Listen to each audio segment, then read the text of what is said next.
episode for high juicy news. We were Obibia Aquaba, Ahadie, latest and hot news. Enqua, Aremeyaw Bremo.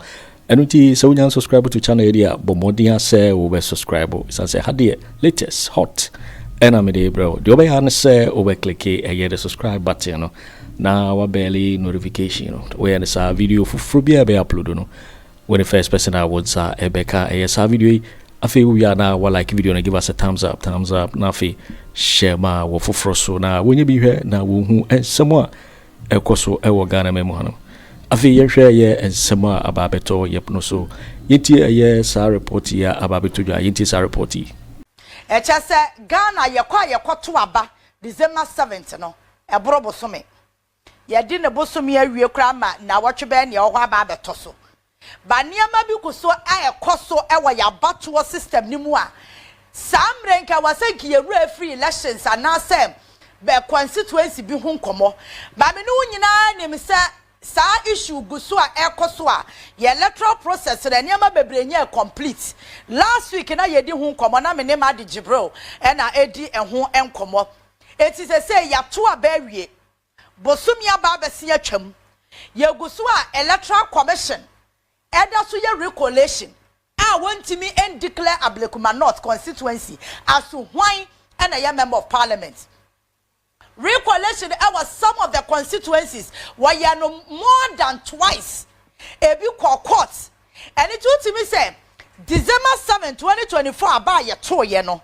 Irregularities are cause so inconsistencies are cause so any the competent level on the side of Electoral Commissioners na ye woman so amu hwe abato no so no se ka Ghana ne ye ka no kura pa na perpere ye eye adwuma enka wasaba na komunyo mutifie me I'm one person me advocate say Jemensa ye say women empowerment yes ba wo yo ba ne ma opposition na se wuntimi nya se de wasa wo ye na ye beka kire o mampanyi na se duado ba ne so won fa nko back ni area so ye benyo oba foforo betimi aba be competent because ye say affirmative action ya passe one bill crime ya ya de mra enti si ya ba ma baba governance system ni mu ni ya mama a occupy de bia ya baka sa Ghana nyina akoma wo ho a e wase wo hunu say sa position ni ya de ama no wo de obatan ya bewuram ni edi kan enti na da bia ya na ya ka say wo ma oba position a e kire say wan kasa no the position na she obia owa abadaye nsa ya ne yata kasa member ni abadaye but eyentro member bi mukra wa abadaye chema anything na when we get to the point I who say oba won't live to that expectation that was here do sin chania do before for by very simple eti asema make obia ni what time jemensa obia ni wa or time boss manasare and obia ni ho tan ya sa apia hene na MPP for the ba e obia tan no nambom position na kita no eye the heart of Ghana yakuma wo ho papa because aba ya to wa Ghana ha na e won sunsan so bone e won sunsan so papa sene sunsan so bone a enka 8 years of the na Akufo Addo yankwa sa nkwa sum no mu e kire say aba ya to wa Ghana ha bia no either say be impact ya positively and as negatively a simple and fact enti nipa ya de kwasa area ho say on sha batu no so no e was so you obi a number 1 or integrity e was so you obi a odwen wo man ne ho kane e che ni interest position bi wo wa ya de mawa wo dwen party ho kane senya be ya party ideologies wo betimi implement eno na ya ministerial appointment na ye no because party bi aba mo manifesto enti dia ya Greek sector no honorable Arekopoku de be make sure say as someone his excellency John Mahama kaye ema Ghana kuafo gitu mu eto abama no obe make sure say why implement sa policy no ntimi pacho when it come to that angle it's party first because a party manifesto a party ideologies and I want implement na nya sunsan so wo man so any our positions be wo kwa eno de would you know a mine who can one cassa interest a crowd to nchen near Dick Kanye do Marquetini Electoral Commission. Electoral Commission Sa de brani ya de mawa won dwe wo ho. Wo dwe wo man ne ho because dia o man ne pe na wasa wo ye enya dia wo pe. Ye na ya follow Mami Jemensa. Free say ya appointed no. Owo aye ne dia na obi agini di obi anim so wa integrity when it comes to say yanka dokra ne parapara ye no obi agini di ye yi Charlotte say si nchen ene Jemensa ba ye no. Kofo ye din me ka wo mo kasa ye no ho because ekwan ya na Akufo Addo fa so pam Charlotte say no na mani nye ho. But na me ni problem with Jemensa because ono so your ba. And na me share track record e wo aye. And I'm in the school and say, Mammy, and you see you are banning a do a bar by the Akwesi wa, you gum putogum, air quasi and crona. And you I say, young supported James, our your bar. Say, I don't know about your puffy frobby free whatever. And see what Tracy, James, Abra, what bo, our Electoral Commission since or by ya.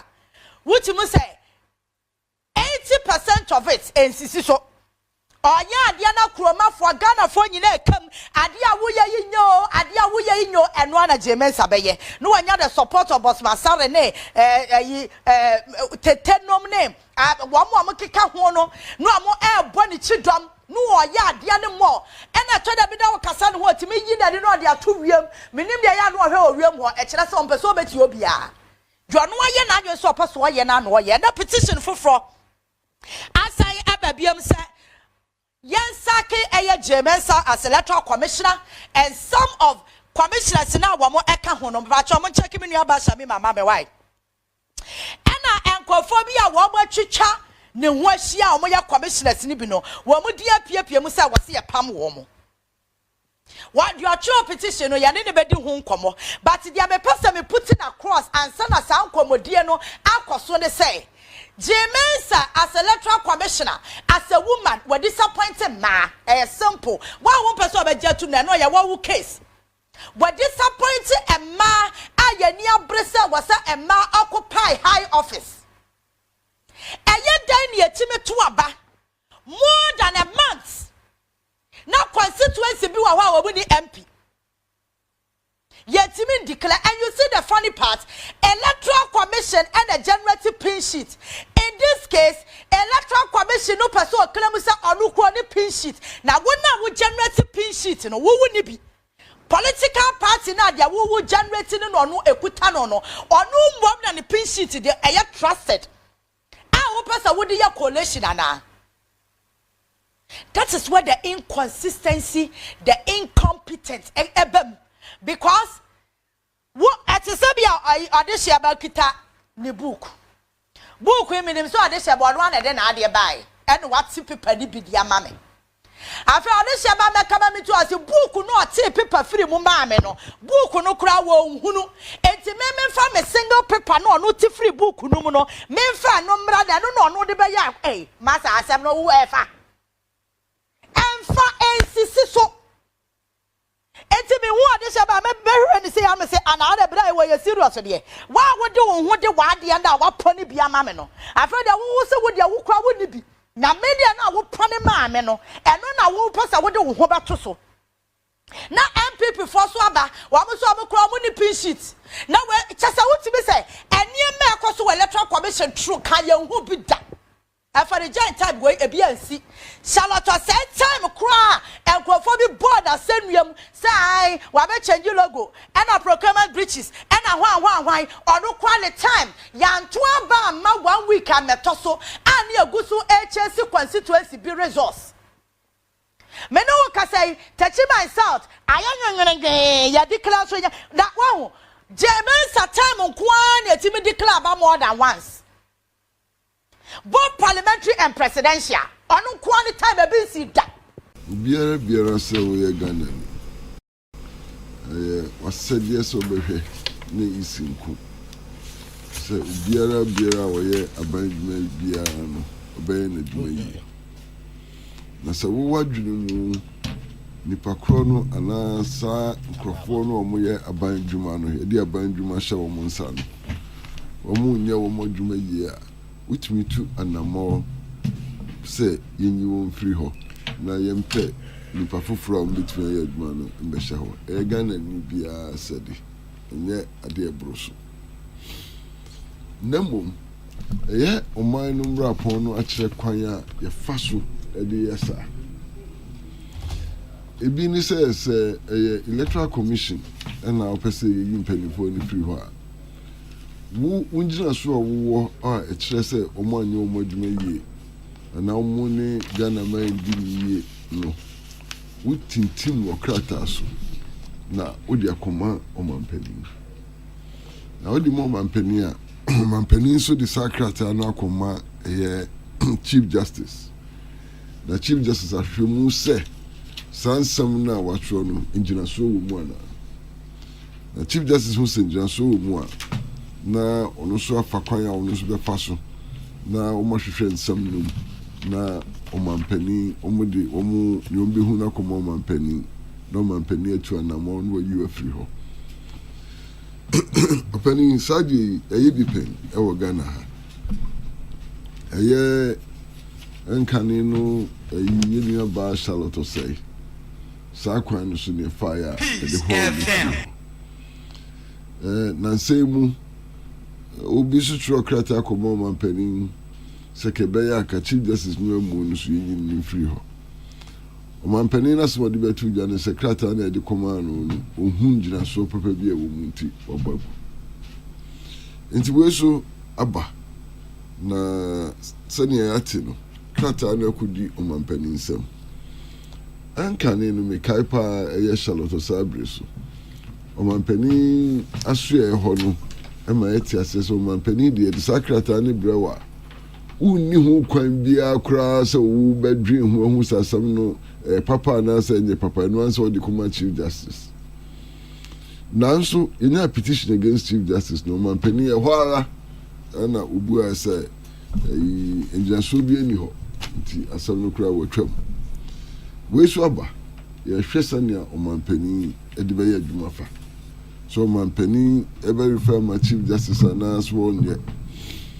na ɔrefa ma Chief Justice a ɛkwan bɛn so ɛna ɔbɛfa na nokura dadie na yɛfrɛ no sɛ justice so ayɛ adwuma na ɔpanin Ghana ha no yɛnyinaa adwene ɛnkɔ bɛnkoro da ɛsoro nea me nua akonwa ɛbɛdwen ɛna ɛsoro nea ɔpanin Agyapong bɛdwen ɛna ebi ɛsoro nea me so mɛdwen Chief Justice no amu no na kwankyerɛ no ne obiara n'ani no bɛyɛ adwen nti saa differences no deɛ ɛwɔ hɔ na mbom ɛsɛ sɛ ɛnam sɛ ehia sɛ asɛm bi ɛba ɛbɛkama no asi nti ɛne ahyehyɛ mmara de ato hɔ sɛ ɔsimasi anaa adwuma yi ɛna sɛ asɛm bi ba ne ɔm bɛka no ɛbɛfa deɛ de ayɛ adwuma nti wɔdeɛ sɛ yɛtwɛn ɔpanin yɛtwɛn asɛm no ɛnya akɔdi ɔmampanin hɔ me a meti ha yi menni tumi biara sɛ mɛka sɛ ngyinasoɔ wɔ mu anaasɛ ngyinasoɔ nim ɛno yɛ Chief Justice na adwuma na yɛhwɛ yɛnyinaa yɛhwɛ anyɛ bia ne ɛyɛ no daa no yɛbɛsa yɛ bie mu anaasɛ ne ɛyɛ no daa no yɛbɛdane ani na yɛdane ani a ngyinasoɔ bɛn ne ɛwɔ a yɛde dane ani ayɛ simple matter koraa wɔnyina sɛm yɛ den koraa masa nti nea mɛka no minia Mate, man prat me das papa. Anagomia. Na okesi. Ma che akwaba. Bejo so menwa. Na ho te sen. Ye ku so menwa. E de radi ase. Ye su na ugu na nakumia. Oze. Ye su na ugu. Abrabo no. Oso gu abrabo no so pa. Say ya denya ne ya sorry ya abrabo na ni guso. Na petition to remove EC chair ne deputies ni bi. Ato saying. Yo na ya me dase na me chia yotie for. Menua no mpanyinfo mo wa ha. Professor Agyapong ni kwesi prat. Nana ya ọma na yɛte mu yɛde mmara na ɛyɛ adwuma mmara no nso deɛ obiara wakwenya sɛ ɔbɛyɛ na mmara no ɛkyerɛ anaasɛ akwenya biara mmara no ɛma no ɛde ma nipa no obetimi afa saa akwenya no so enti mrano sena kwesi prateke mrano emma obia kwan se wadwen mu ye se opanyi bi wo memu ha if I say Chief Justice and I say Electoral Commission wadwen mu ye se enema bia nipa no aye no enfamra kwanso so wadwen mu ye wo sana wadanse die kakra ta achira emra no ma wo kwan se obetu ho anamo nti wufu dwen se Chief Electoral Commission wafa kwan bi so na emra emma no kwan so obefa sa kwan no so e de aye na dwuma no afa sa kwan ne so a emra no say obetimi di wasem no wo kwan bi ese wofa so de di kan ube tron asem na wo say Electoral Commission waye no emfata any what dance di nya obeboabo ani nya no na oboabo anu wie a de dikan de kwa kodane the president of Ghana odisa wasem no any what dance di nya beko kwa kodane the president of Ghana no so edi wasem ni nya beko akoma Chief Justice nso ebe committee no ma hwem se wasem now they abedane om se yenyi Electoral Commission egiru anas Electoral Commission afom ra wanfa kwan papa so ntenu se yenyi na dinu committee be kwa kohwem no mo hwem wie na se wasem no ginaso wo mu a omo do report be ma Chief Justice na Chief Justice nso de ama president na president no eyiwedi sana emra no chere enti enipe Ghana for ya omo dwen se Electoral Commission afom sana emra no chere no eso omo de omo asem no kodani president na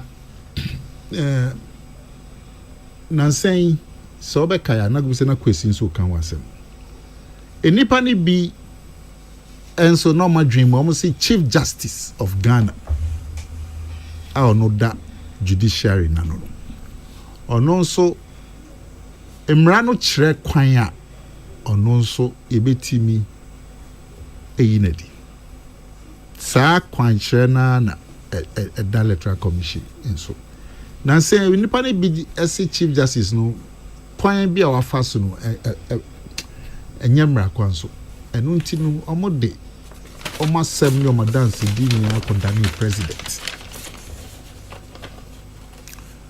president no say ohwe mu no onje ntum se omasem no omokane omadanse di no bibia edimu I saw no forward the call for Chief Justice enti wanfanko binim se nipa no omso mo ya appeal akoko se there binim se namra no echere wo ho but nti am ebo we so no se wo de wasam ne kodane president imrano shada enka kwesi imrano shada enka se ese president etimi eye hu bibia na se eso de koma sana mrano ka sa ena be may the top one position so fabrami omo fi ho no church mu chere yan Charlotte said there na Chief Justice there na Chief Justice there no man penny he decide Cambrano ni chere ni sem rapport ni chere ni se ka man penny saka sa petition na so committee 5-member committee esa ba kun member of the Supreme Court. Yenu ye members of the Supreme Court, judges of the Supreme Court. Yenu. No for nipa miensa. Womunye parliamentarians. No munye lawyers. No munye members of the Council of State. Now womunye besha assembly who assembly when jinaswa na say enin jinaswa. But my penny Saka Ansana, they are Chief Justice. Almost the big country must say, I saw no just one as in just we are almost report to nobody a common my penny. Now, on the basis of their findings, no, my penny are taking necessary action. But when you come to my penny say, on fan commercial, on Tissa committee, no crowd, because I said, no, what can who say, baby. But then, but Mbrano see a society committee or presidency. Exactly. Sana Mbranuka. 5-member committee. Sana Mbranuka. Sana Mbranuka. Okay. Until we now called the Electoral Commission, they are obedient as a called the president. I saw set up 5-member committee. No. I saw refer to Chief Justice. Now Chief Justice determines there's a premier fashion case. And a 5-member committee now can. And we are in the case of if I say Chief Justice. Oh, but in the case of the Electoral Commission, it's different. And then they saw the court. Or the court Chief Justice. Now, Nancy, I say about the constitutional, you be system more constitutional. We are baby, I say nipa na. Se jumano e baswa. Sa constitution na pese ya yen system mu kakra no. We have a honest one of the places there's so much because enye clear. Well, now constitution Mrano nye clear say who the was semni kodani president in the case of Electoral Commission.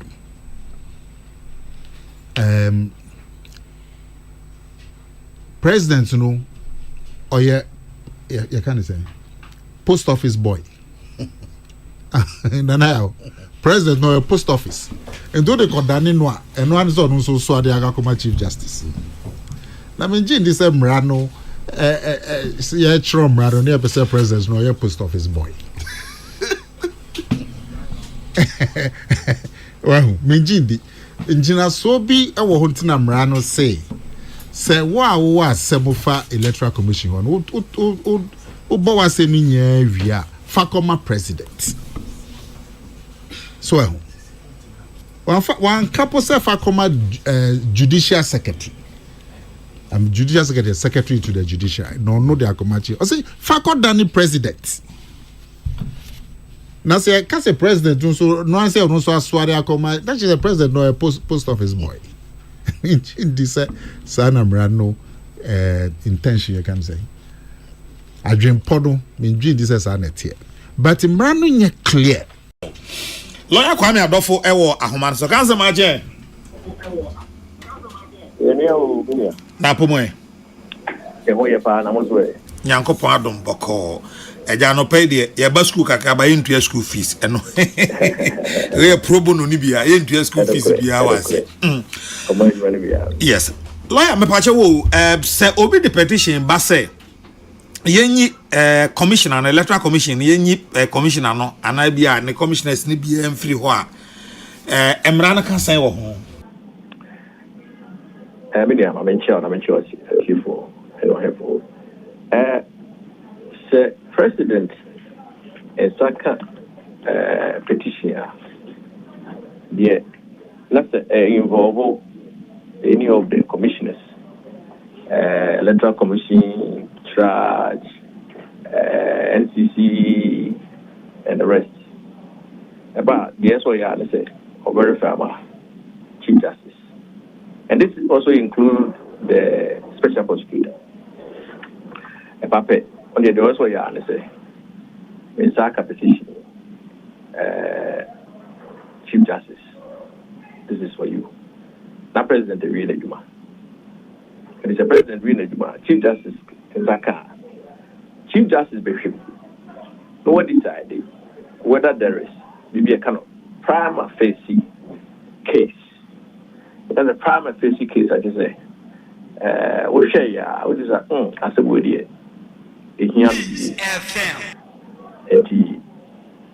Say, with me established, said there's a case to answer. I'm just an case to answer, yeah.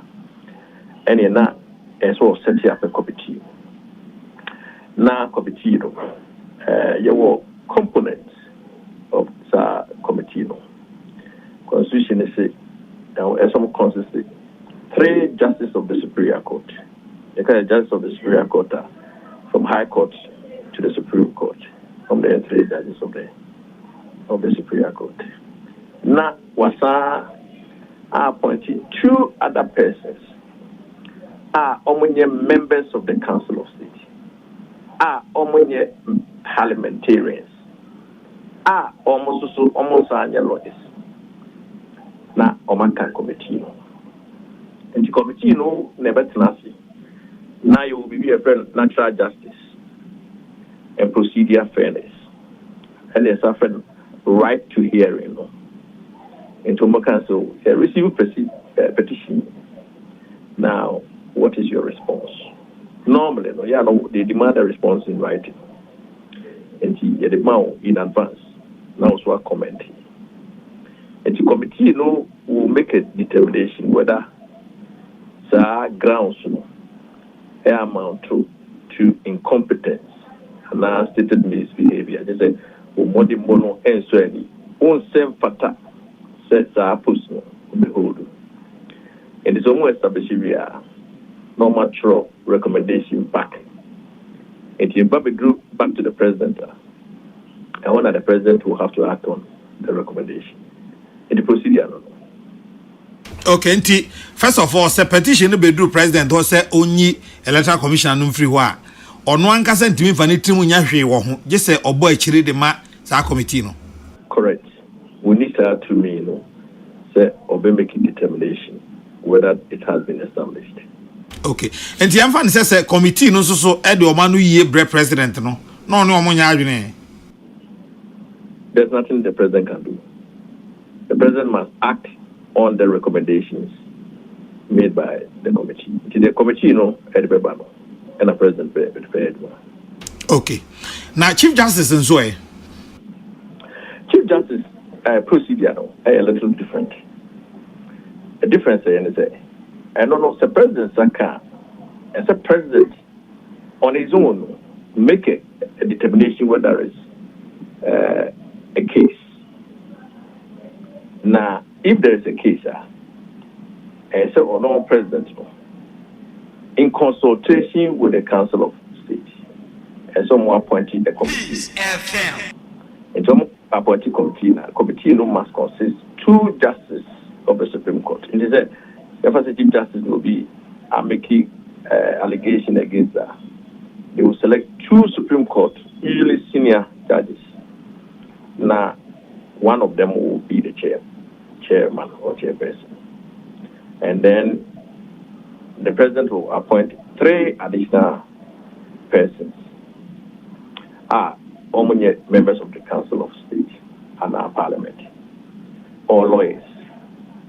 They intentionally exclude lawyers because it's like jury work.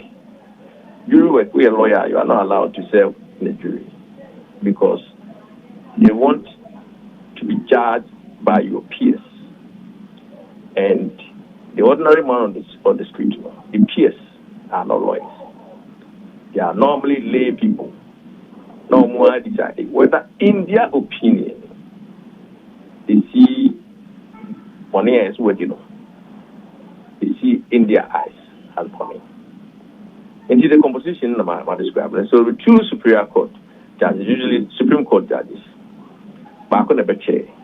Now they are appointing 3 other persons who are not lawyers, who are not members of Parliament, who are not members of Council of State. Into a better nothing, no more queen, and now mama right to be heard. And you have all the access to the natural justice principle. Because the natural justice is key. And when you right to be heard, now we are. Then their recommendation will go back to the president. And the president will have to act on it. Okay. And my Asante Hanasi, and also no, in the case of the Chief Justice, and a petition will be due president and so betty committees are. President Betty Committee. Usually, in the case of the others, it will refer to the Chief Justice. That's quite about the Chief Justice himself or herself there. President will on the Betty Committee. Now, composition is what is described or prescribed in the Constitution. Okay. Now, no constitution no actually be found say oti committee no a. Ese so me nyere hunu say what is our committee we. Na omo na ehwehwe asem we mu. Wa ma omo ebre bi so omo fan emetu nanim. Ese o yes our committee no public ana. Well, you see, the Constitution is silent, but normally no. So you see, even in petitions like this, now the content is already out before the president gets it. Procedure you're wrong. Peace FM. You are not supposed to see the complaint until the person the allegation is about. When your opportunity to be heard and respond to them. But unfortunately, too often they say, your petition near leaky.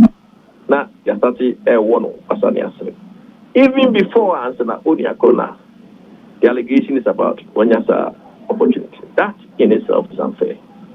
Procedure, and say President Saka and one saying Quarrefair, the Chief Justice now about no committee.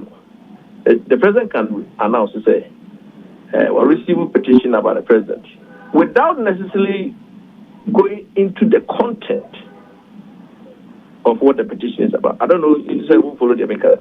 It's your lawyer. But the President can announce, so look, I have received the petition and it's about the Chief Justice, and I have set up a committee and we investigation. We all have to wait for the outcome without necessarily going into what is contained in the petition. Because the moment you make it available, then people such as you, me, will be expressing an opinion even before the person has got an opportunity to respond. So that process is wrong. Okay. Asante Bediatuo, they say a petition, as they say, owura bi a yefre no Ofosu Apia Daniel a wo hohoi Framantem mu dia ba efa Electoral Commission or say petition for the removal of Mrs. Jane Adukwe Mensa, Dr. Eric Bosman Asare, Mr. Samuel Tete and Dr. Peter Apia Hene hono. Ese Norman Penny ebo echirima Chief Justice na Chief Justice hwehwem na se owie no wa no ye bia na ja wabo echire dia bre mampani aka che ne se ye hwehwe mu no sei ne ehunu ye nyesa Pepe. Okay. The president doesn't have any opportunity to make a determination. I mean, country. Only who point so because allegation no, and some idea to person. E wonyi na so, ara se ni na so. Yes, so ya na say. E so refer my Chief Justice. The Chief Justice Saka or no be making determination whether to go to the next step or committee or not. Councilor no pay peace of medawase. Lawyer Kwame Adofo ena yene no etwetwe nkomo efa sa petition ya e de abatia isi mpanifo no ehon no.